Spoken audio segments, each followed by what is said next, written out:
Welcome to the Manuchehri podcast. Over the last 30 years, it has been my joy to assist humanity in aligning with their magnificence so they may heal, discover their natural gifts, and communicate with loved ones living on the other side. May you also experience delight while we dance in the powerful, intuitive world of energy. Let's get going. Hello, everyone, and welcome to Where Energy Meets the Divine. We're going to chat for maybe 45 minutes, and I want to talk about something, a personal story. It's kind of dramatic. It was from a long time ago to illustrate the difference between young souls and old souls, just so that we can get a better concept on how they operate, how it's very difficult to get them to change. So when my kids were like 5, 7, and 9, our family, so I was married at the time, their dad is Middle Eastern, and another family that is Middle Eastern, and their 2 kids, they were like 5 and probably 8. We went on a family vacation during spring break, and we went to a town about 3 hours from where we lived. It was on the ocean, so beach town. We were going to spend the week there. We rented a condo, and in Washington, even in the summer, the beaches are cold. You can't really swim. You can swim in the ocean, especially if it's really hot, but it's never really hot on the ocean. So I made sure that the facility that we rented had access to an indoor pool, because you don't even want an outdoor pool in the spring in Washington. It's cold. I think it's May 20th today. It's windy. It's been raining. And I think the temperature was 62 degrees. And we're almost to June. We get to our beautiful condo. The kids are so excited. They're having fun. It's a blast. And the pool that was connected to the condos we were staying in was at a different condo vacation area, like a 5-minute drive from where we were. And you're supposed to call ahead to make sure the pool is open and let them know you're coming. So I did. I called ahead, gave our information. We piled into 2 cars because we couldn't all fit into one. And we drove to this indoor pool. We get to the indoor pool area, and there's a woman standing at the desk when you enter into the athletic area. And I'm going to be talking about skin color just for this story. So this woman was white. And when we got to the desk, all these excited kids, and I said, "We're here for the pool." She goes, "It's closed." And I go, "Oh, well, I just called." And luckily I brought my paperwork with me to prove that we had an agreement for this vacation rental. And she went, "Oh, okay, you can use the pool." I really didn't think that much of it. Certainly, I didn't think it had anything to do with anyone's skin color. It's the furthest thing from my mind. We get changed in the locker rooms. We're all in the pool. We've been in there like 10 minutes, and 2 very large white men with swastikas tattooed in various areas around their body, clean-shaven heads, jump into the pool. And I, of course, know exactly what this means. I can't say for sure if the other mom knew for sure right away, or even definitely the husbands did not know, because one of the problems of the Middle East is they have not taught anything about the Holocaust. They don't teach it, or they teach that it didn't happen. So, swastikas may not be an alarm-catching moment for Middle Eastern people who've been here for a long time and, things of that nature. If they believe in the education that's here, they may be alarmed, right? But even 2 big white guys jumping into the pool kind of aggressively can kind of get your awareness up. So the other mother and myself, we kind of gather our little chickens off to one side. It wasn't a gigantic pool, but obviously enough for, all the people that were there, 9 of us and these other 2. And the men started coming towards the dads and, hands at their waist, chests puffed up, kind of aggressively. And I can say, only because, was in a long-term relationship with an Iranian person, the men are not scared. They don't frighten easily. They've all had required military service, right? So there, what's going on? And start walking over to these other guys, and the other mother and I are trying to get the dads to come back to us because we don't want them to get in a fight. Possibly they could have won, but nevertheless, we don't want them to get in a fight. And we certainly don't want them fighting in front of the children. We don't want anyone to get hurt. We don't want the kids to accidentally get hurt. So we're trying to get everyone out of the pool. Clearly, we're not welcome. Clearly. I don't even think I put it together that the woman called these men to the pool where there's children so that they can be racist. I don't even think I got the clue right away. It was like hours later. So eventually we convince our strong, brave dads to get out of the pool, and we go and change our clothes. And the little boy, there was 4 girls and 1 little boy, and he was about 5. He was so upset, crying all the way to the car, even all the way back to the condo, because he didn't understand why we were getting out of the pool. He goes, why are we leaving the pool? I want to swim. He was so sad. And of course we're lying to him like, oh, the pool closed. And I'm sure we lied to him all weekend or all week about why we couldn't go back. And I'm telling you this story because I really want you to understand the difference between young souls and old souls. Young souls do not care. It's not that they misunderstand. It's not that you need to explain things different or better. They absolutely don't care. They don't have empathy. And that's not unusual for a young soul. It doesn't mean all young souls are going to be violent or join hate groups. They just may not be very conscious, but it doesn't mean that all young souls are going to join violent groups. But violence is a young soul activity, typically. So young souls have small heart chakras. Older souls have large heart chakras. And it gets larger and larger as you become empathetic. And what helps a young soul to become more empathetic, to get their heart chakra to open so it can start to expand, will not be typically the discomfort of others. It has to hit home.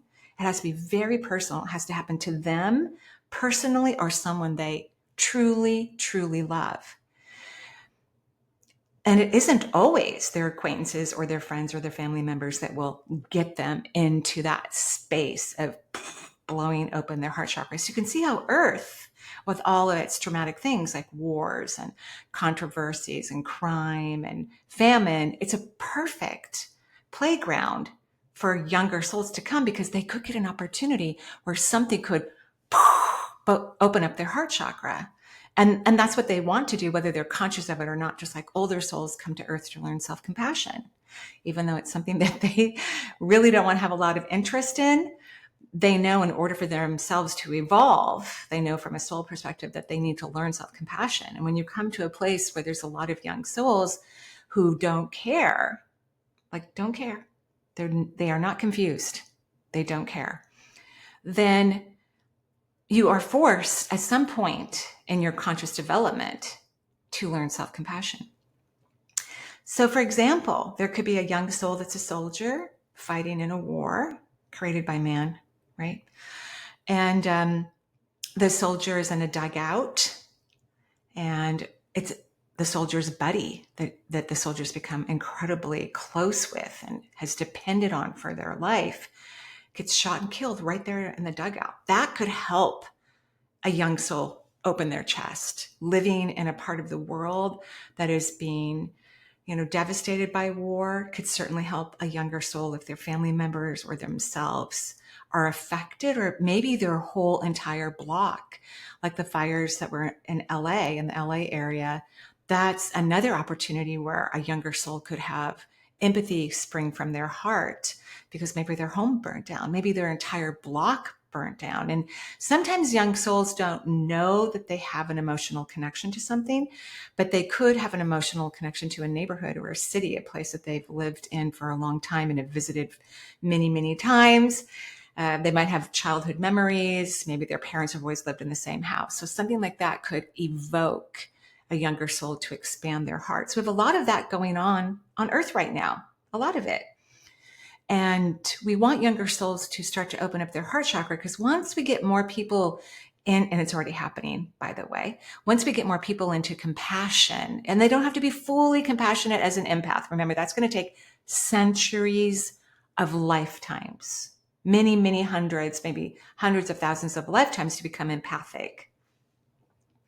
So as more and more people begin to open up to compassion, then all of us collectively can start to grow consciously. We can become more multisensory, more intuitive, more psychic, have a better aspect of the bigger picture, a better understanding, communicate with loved ones on the other side, have medium qualities and abilities. All that's normal, but collectively, it hasn't been super easy because of this space where we needed younger souls to kind of open up. So this could also happen if you're a federal employee, and now because of the federal cuts, even if you voted for the current administration, you may, because you don't care. They do not misunderstand. They're not confused. Not all supporters of our current administration, but the majority of them, they don't care. They haven't been affected by it, certain things, or they don't think they will be. So, they're a federal employee, they lose their job. And I know all federal employees are not young souls. I'm just using all of this as real life examples of what's going on Earth right now. All these opportunities, all these potentials for younger souls to shift. So someone loses their job, now they can't pay their rent or their mortgage, or maybe their Medicaid has been affected.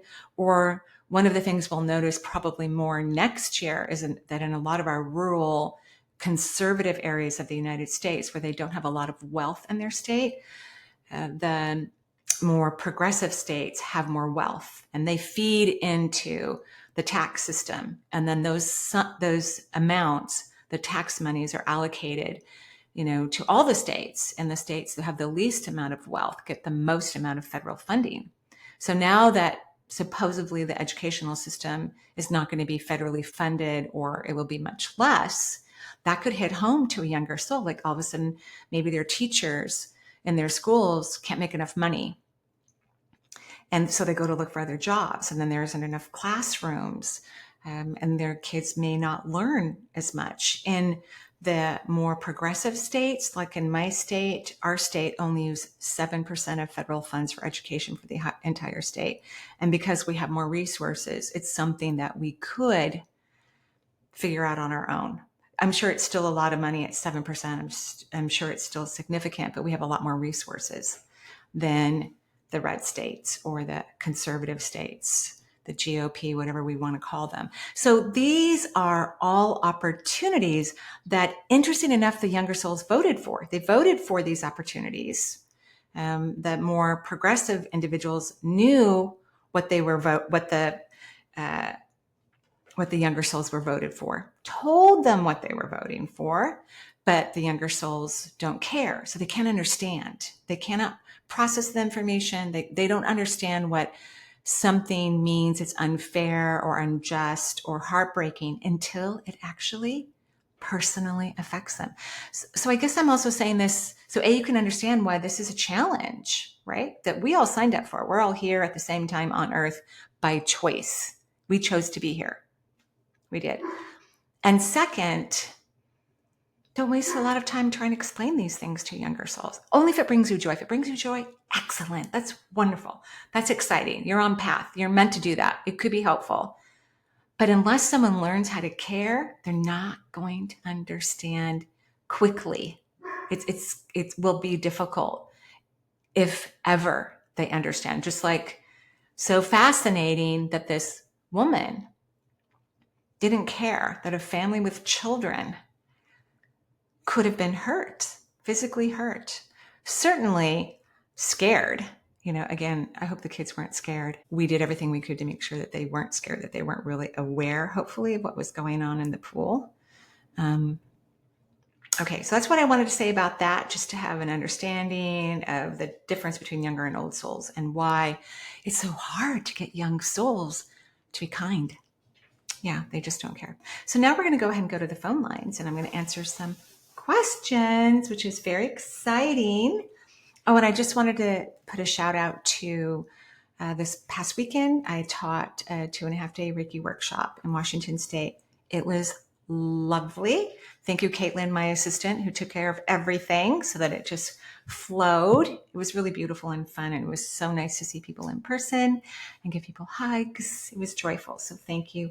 I do teach Reiki once a year thus far. So it'll be either in the spring or the fall of next year, probably in Washington State.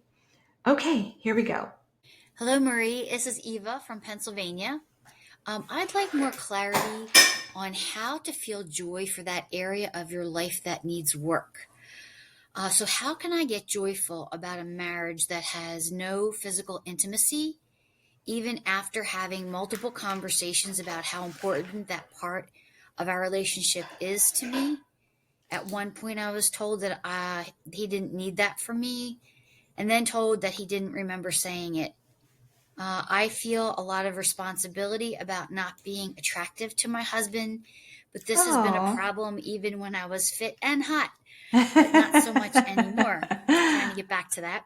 Cute. But anyway, I would like more clarity on how to get joyful in the area of your life that you feel is problematic. Thank you. Thank you. God bless you for all you do. Thank you, Eva. Really, really good question. Well, first of all, probably your spouse is younger in soul age than you, because this is an important conversation, right? Intimacy is important. And a lot of people get married so they can have intimacy with each other, right? You don't have to be married, of course, to do that, but that is the package of partnership for many people, for many couples. So he may never understand because he's probably a younger soul than you. And when I say younger, I don't mean like, let's say if we were, gauging soul ages. I'm not saying that your soul age is 9 and his is 8. No, it would be more like yours is 9 and his is 4 or 3. Pretty far away.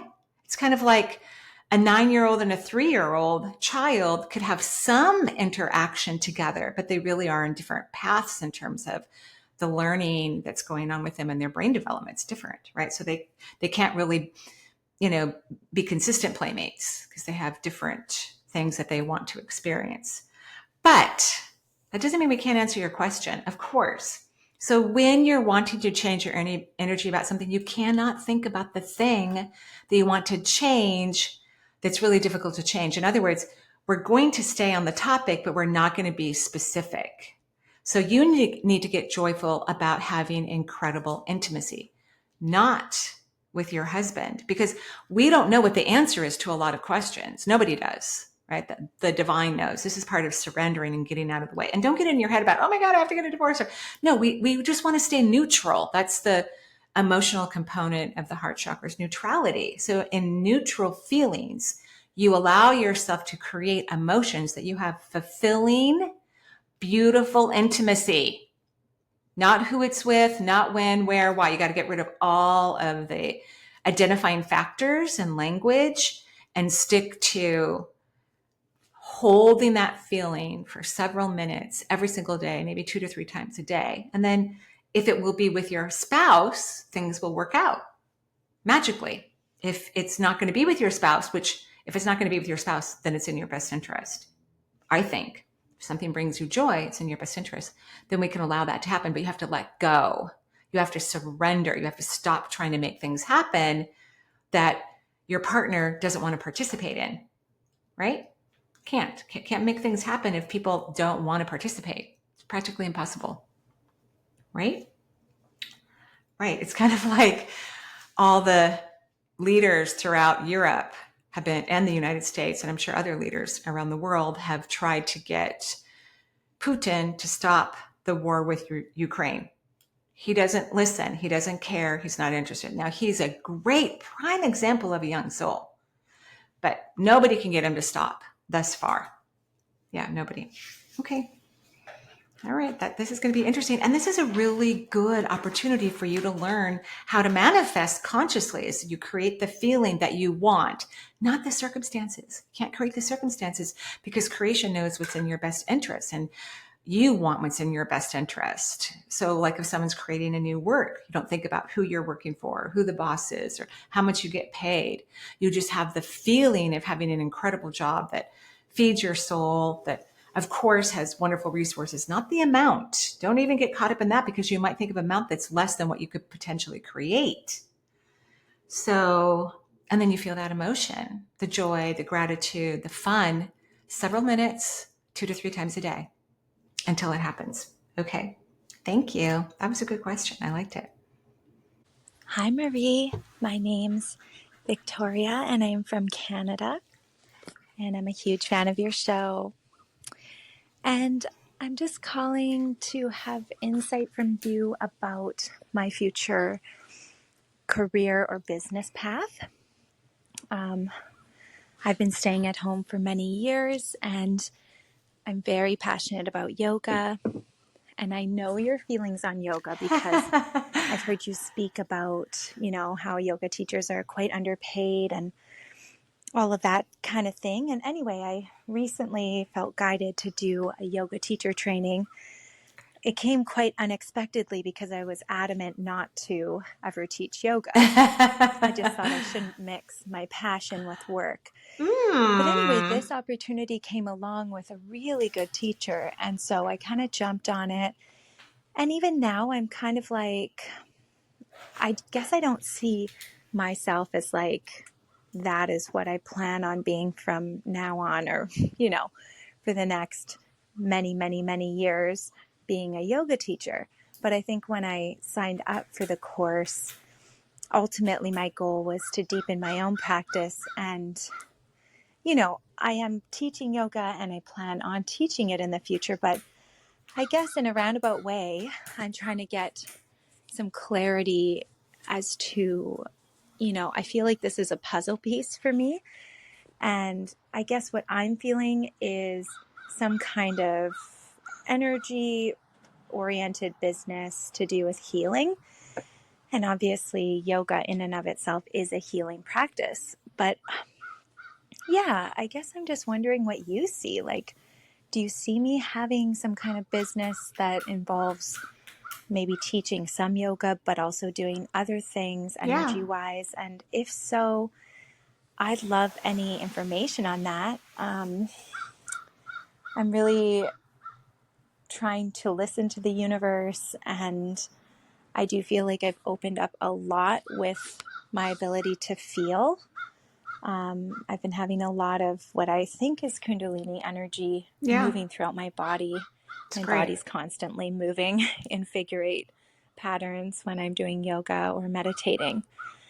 But I am still feeling a bit lost, and I think there's a part of me that is wanting more than just being a yoga teacher, and I'm not quite sure what that is. I'm not really sure where, we've talked about nutrition before. But yeah, any input? Thank you so much, Marie. I love you so much. Take care. I love you too, Victoria. I love yoga. I think it's hugely important and therapeutic, and I think the teachers are incredible. What I don't like is that a lot of yoga teachers kind of are at the poverty level, but that doesn't mean that you will be as well, but you have to work on self-worth. That's really what this is all about. I think your passion is best to be your work. I think people should choose what passionately feeds them if they're going to work. I don't think it should be anything but that. Certainly, you can work in the energy medicine field. You can work in any of the multisensory career paths that bring you joy, but I think you have to work on self-worth and value so you can be paid well. Like there are yoga teachers that teach on YouTube who have hundreds of thousands of followers. They get paid through that. YouTube pays them a percentage based on how many people watch their videos every day, and they can make multi-million dollars annually when they have, a million plus followers. They can make, I don't even know the amount, but it's enormous. It's an enormous amount of money. So work on your self-worth. Study that. Read about it. Contemplate it. Meditate on it. Ask for the universe to assist you with self-worth. And so that's why there's certain career paths really lovely empathic people choose and who are great at it. Yoga is one of them. Sometimes massage therapy, but that seems to be, moving up in the cost area, which is really nice. And school teachers, elementary and primary school teachers in most states. Some states they make good money, but they don't make what they deserve for how much work they do.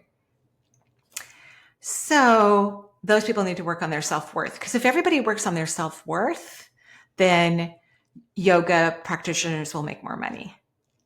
school systems will pay their teachers well.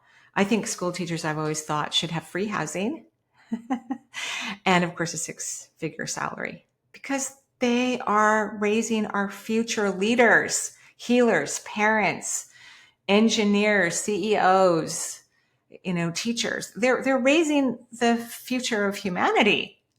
And of course, really good teachers who are kind and compassionate and so fully aware. I think we need to have that as part of our criteria in the educational system. Okay, so you've got your homework now. Work on your self-worth. Everything will fall in place. And I think self-worth is a forever exercise, like self-love. It's forever. Thank you. I'm Rosita. I have a 12-year-old daughter, Amber, and she's in pain all her life. She has a polyneuropathy, both hands, feet, Neuropathy. pelvic floor, and sometimes her face. The conventional medicine has not been helpful at all. We had many stressful tests, cause unknown yet. They just give some labels, sensory sensitive, autism, apraxia of speech. I went studying myself. I became a functional medicine therapist, and I Nice. did help her Nice. calm her body. Nice. The pain is much less, but Nice. not gone. And when it's gone in her body, it's still in her mind. Right. She doesn't know better than Right. suffering. It's been very, very difficult. This last 10 years have brought me a lot. I've become a much better person. I grew a lot. I'm practicing Joe Dispenza meditation. I practice Reiki. I'm trying to see the meaning of this, the lesson of this. Deep inside, I don't believe that we are meant to suffer so much, especially not a child. Right. So please, if you can give us some insight on our energetic journey or what we are missing, what we are supposed to do. Thank you. I appreciate it. You're welcome, Rosita. And I'm so sorry for the challenge in the family and your daughter's health issues. I'm very sorry. So you're clearly an empath, which means you're an old soul. And one of the things that are hard for old souls is to allow themselves to move into neutrality when someone they love appears to be or is suffering. But when it's your child in particular, as long as you stay in that vibration, she's going to stay in that vibration. So I know this sounds really hard and practically impossible, but you need to change your perception. What if you started to say to yourself a whole bunch of positive what if questions? Like, what if my daughter is pain-free? What if my daughter's having a wonderful day today? What if things are getting better and better? Even if you don't believe them, that's why we're saying what if. We're not affirming it like an affirmation. We're getting curious about it, because if we can get your energy not to be so empathetic for your daughter's suffering, and you even said yourself it's so much better, but you're still reacting understandably, and she's lucky to have a parent who loves her so much and will go to school and learn to help her. That's amazing. But as long as you stay in that vibration, you're actually feeding unintentionally the suffering, because children model their energy of the people they spend the most time with. So if your energy is in this panic and worry and sorrow of her suffering, that actually increases the suffering, increases the discomfort, increases the despair, increases the fear. So I know I'm asking you to do something because I can hear you in my head, or maybe a lot of people listening to this podcast. Well, sure, we can get into that vibration once she's okay. That's not how manifesting works. Manifesting is you have to feel what you want in order to create it. So you must feel that she's lovely, that she's pain-free, that she's happy. Even if you can't get in the vibration, what if my daughter is pain-free? What if my daughter's happy? Because happy people have a lot of positive, good things going on in their body. That's the truth. So that's your homework. So that has a lot to do with surrendering and letting go and appreciating yourself and being okay with not knowing everything about this circumstance, because your daughter was young when she was diagnosed, and children pick, if they're going to have diseases in childhood, complicated, challenging ones, they pick those before they reincarnate. And I know that sounds insane, but souls are very powerful, strong, genius creatures, and they know exactly what they're doing. And you chose to have a child with health issues. It's not random. It is actually part of the plan, probably because you wanted to learn more about spirituality or holistic healing. And ultimately, what you really want to learn is to surrender and let go and get out of the way. Okay? I'm going to give you an example. So I think everybody knows I have, a dog. I don't know where he is right now. And I have 2 cats. And my cats are 17. What I didn't know about Finn, my orange kitty, who, when he was a kitten, he would always get in trouble. I just thought he was a drug seeker because he'd have to go to the vet and then be on opiates for a while. So I'm just like, oh, he just loves to be high. One of the things that happened to him once is that he was in a neighbor's garage, because my cats have always been indoor, outdoor. And he was in a neighbor's garage, and the neighbor didn't know he was in there, went to shut the garage, and he's running out, and the garage door was on his back. He got an abrasion. Of course, we took him in. He had x-rays done, no fractures, had ultrasounds done, but he still needed painkillers, because he had this heavy door on his back. So I found out about 6 years ago, when a new vet was taking care of my pets, that he has cataracts, pediatric cataracts, meaning that he was born with cataracts, and they're pretty bad. And now I can see in one of his eyes where it's really brown. It's kind of taking over part of his vision. So when he sits on my lap or sits next to me, he's very loud. He likes to drink water with the sink on, sits in there, gets his paws all wet, licks the faucet. So when he's sitting near me and I see that brown, immediately I feel bad. Like, I wish I'd known he had vision problems, even though all my animals have seen vets all their lives. It just was never diagnosed. It was never found. And then I catch myself, because he's had a really cool life. He's a very happy creature. And he tells me exactly what he just yells at me until I do whatever he says. So you have a choice. You can stay in the perceived perception that you have now about your daughter's experience, or you can choose to step out of it and have new what if questions. And I'll have that moment where I'm like, oh, his poor eye. And then, oh, he's 17. He's lucky. He's lived indoor and outdoor. He's chased too many creatures for sure. But he's a happy being. And he looks cute with those little spots in his eyes. He looks very cute. Okay, thank you. Hi, Marie. My name is Sandra, and I would like some help with supporting my mom, who is in her 80s. Her name is Margaret Clark, and she has spinal stenosis, and she's in so much pain, and I'm not sure how to best help her. Okay. Thank you. Okay. So I'm very sorry that your mother has spinal stenosis. That's no fun. I don't know if she's had surgery, and I don't know where you live in the world. It's helpful, because one of the things that could be really positive for your mother's health is an excellent chiropractor. Excellent. So someone that you've heard about a lot, that people have had great experiences with, that recovered from all kinds of circumstances. That would be helpful for your mother. Rolfing, energy work, acupuncture, all of those are really great in moving energy. And when the spine is not being very flexible, then we have issues with energy moving forward. The main reason why your mother has stenosis, and the main reason why she has pain from this, is because she has not been flexible in her life. Controlling is a word that comes to mind. Maybe critical, but not flexible. And so if she could start using some beautiful what if questions, perhaps go see these alternative practitioners, a rolfer, an acupuncturist, a chiropractor, maybe a couple of them.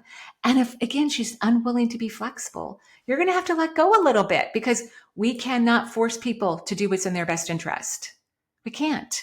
And I also want you to know that this pain that she's experiencing is a perfect and accurate reflection of repressed emotional pain that she has, because she hasn't allowed herself to feel her emotions. That's what happens when some people are kind of controlling internally or externally, sometimes both. They can't feel their emotions. It's like they're blind to it. They're trying to control the environment around them, or they're trying to control themselves so that they don't become a problem in the environment that they live in. It's a very interesting and complicated thing. So I would offer these alternative therapies. And if your mother goes, she's going to feel better. And then she can keep going. That's the thing about holistic, is that it's not like you go to the doctor, you get an antibiotic and everything's done in 10 days, because they're working on layers and layers of situations that have created this stenosis, because it didn't happen overnight either. It's just gotten worse and worse and worse over time. That she'll have to go back and go back and go back. It'd be good for her. Be good for her to have a good cry on the table one day when she's got a whole bunch of acupuncture needles in her back, or wherever the acupuncturist feels it's necessary. So that's what I think. And your mother's very lucky to have you, and she's very lucky to have this opportunity. Her soul could have ordered all of this so that she learns to let go of control from centuries of behavior. Anything that's happening in this lifetime is really about healing a previous or multiple lifetimes. Okay. So thank you everybody for listening to the show. It's a great joy to do this with all of us. I love our community. And there's also a lovely community on the Shift Network right now. It is a membership, half an hour a week for 6 months. And it is about manifesting and creating a positive political and community system in the future while we work on being positive right now. It's really fun. I'm grateful to do it with Steve and Dinan, the CEO of the Shift Network. So you just go to my website. You can find it on my course page. It's quite incredible. It raises my vibration enormously. Have a lovely week. I'll see you soon. Bye-bye.